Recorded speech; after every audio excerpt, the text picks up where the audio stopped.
Hey, Facebook friends and YouTube. I have two important stories to share, and this is on the topic of homosexuality and abortion. So let's see. First, on abortion, I think what an issue is that a lot of times Christians might appear like they're judging people without really trying to understand them. So here's my personal story. I was in a relationship with a guy when I was 22. I lost my virginity to this guy. And he was very selfish. And it's really ironic because he always said that I was selfish when actually he was the one who was selfish because I was trying to, keep myself pure.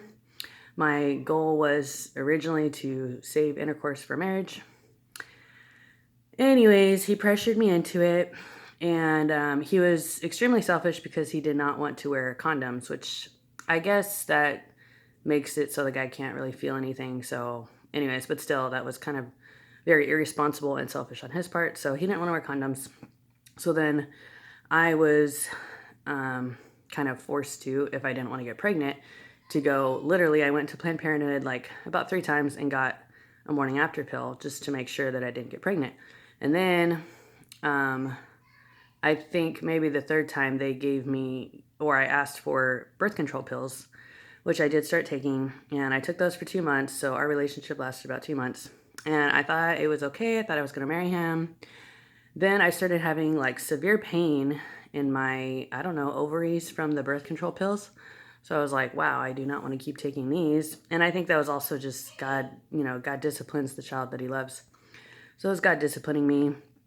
And so I broke up with him, and that was a good thing because that probably would not have been a good relationship. And I think he probably wouldn't have been a very good provider for if we did have children. But anyway, so that's my own little story. I don't know if I ever actually was pregnant. I just took that as a safeguard, but I'm sure some Christians would still judge me and say, I can't believe you did that. But anyways, so that's my little private story that I don't think I've really shared. Well, I haven't shared on a video. And then the other thing about homosexuality, okay, so I just want to say, I don't know. I mean, it's like life isn't black and white. There are gray areas, and it's so easy for Christians to just label things as black and white, and I understand that's probably why the world gets so aggravated with Christians, because they're like, well, it's easy for you because you lived an easy life, so it's easy for you to label everything black and white. Like another example, I was living with a guy for 2 years, which my mom and other Christians condemned me for it basically, but he was still married to his ex-wife, but because she would not divorce him, so we had no choice. Like if we wanted to be together, we basically had to live together because we couldn't get married. Like we could not legally get married, but if we could have, we would have.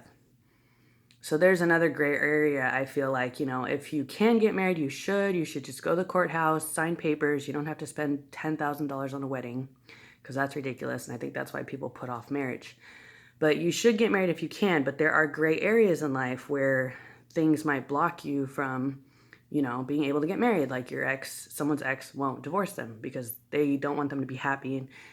But they had been separated for like 4 years or something, and she did not want to be with him, but she didn't want to divorce him either. So there's another gray area where, Christians shouldn't be so quick to judge. Like obviously it looks bad if you're living with someone you're not really married, but if people understand the full picture, then they would be more compassionate and understanding. And I felt like God told me I should make a video on compassion. So I guess that's what this video is about. You need to have compassion. You can't judge someone until you've walked a mile in their shoes. And anyways, everybody has a different life that they live. And, just because your life might have been easy and cookie cutter doesn't mean everybody's was.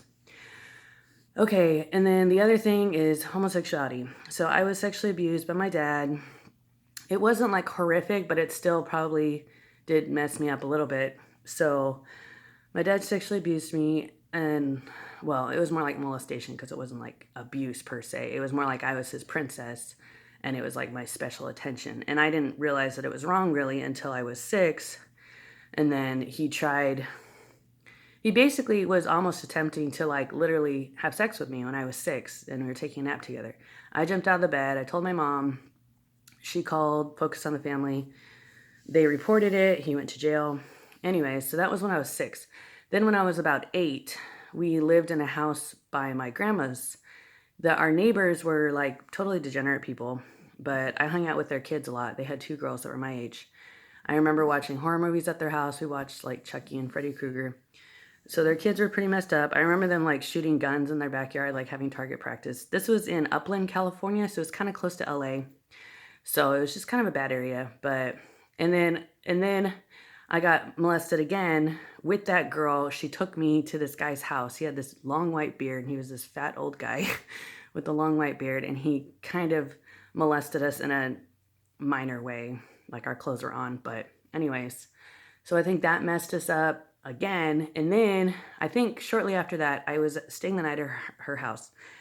And for some reason, probably just because we were sexualized again by this old guy, and then I was by my dad, we decided to like literally get naked and lay on top of each other. And it was me and a girl, and we were the same age, and I was 8. Anyways, nothing happened beyond that. It only lasted for like, I don't know, 2 or 3 minutes. And then we put our underwear back on and our clothes back on. And so anyway, something like that might happen in a person's life. And then they might be like, oh my gosh, I'm gay. But no, like just because you have some weird encounter when you're a kid with the same sex doesn't mean that you're gay. It doesn't mean you can't bounce back from that, you know? And I think it's just like kids are just stupid for the most part. I mean, literally their brains are not formed yet. So they don't really know what they're doing, and left to themselves, they're going to do all kinds of crazy stuff. So really the fault is on the parents. Like you need to make sure that your kids are only going to good kids' houses, you know, like watch them like a hawk, make sure they aren't watching bad movies, make sure, you know, I mean, don't let them just run around in the neighborhood, because you never know whose house they're going to end up going into. Like this guy was just like 3 houses down from us. And so anyways, and so to anyone watching this, like, I just wanted to share that because, you know, I had that experience, but it didn't dictate my sexuality. So,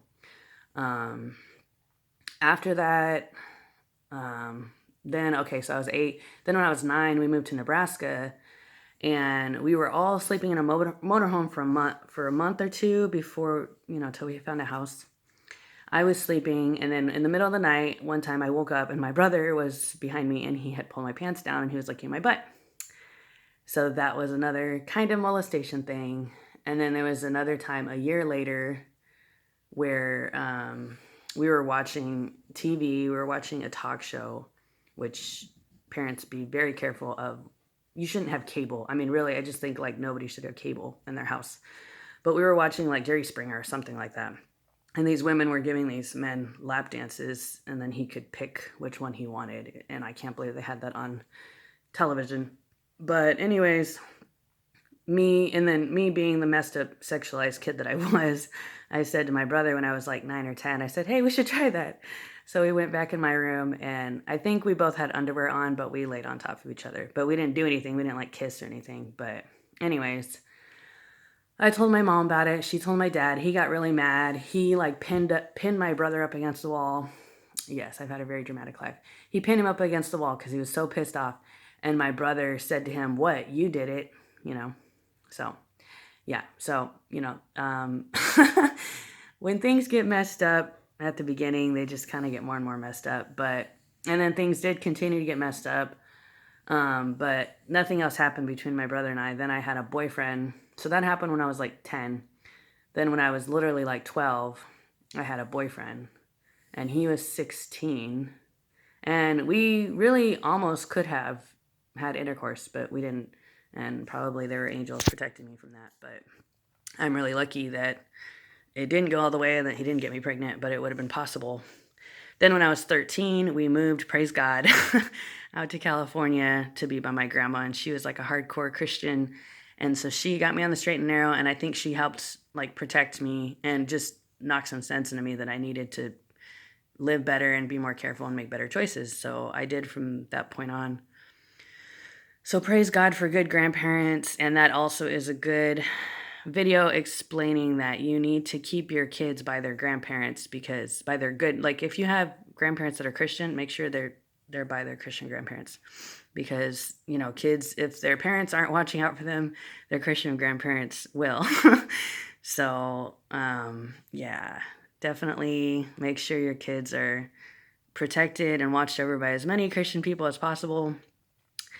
But hey, the good part about my story is I did not ever suffer sexual abuse in church, and I was in church my entire life from age literally 0, from the time I was born until, well, my whole life. So, but nothing ever happened to me in church. So, I highly recommend you guys get your kids in church so they can, I don't know, just be sanctified from a young age and not make those stupid decisions that I made. Even though I was in church, I still made those decisions, but that's because I was sexualized at a young age. But anyways, I hope this video helps someone, and mainly I just wanted to make it to say that if you had a weird encounter with the same sex as a kid, that does not mean that you have to be gay, and it's just kids being stupid and experimenting.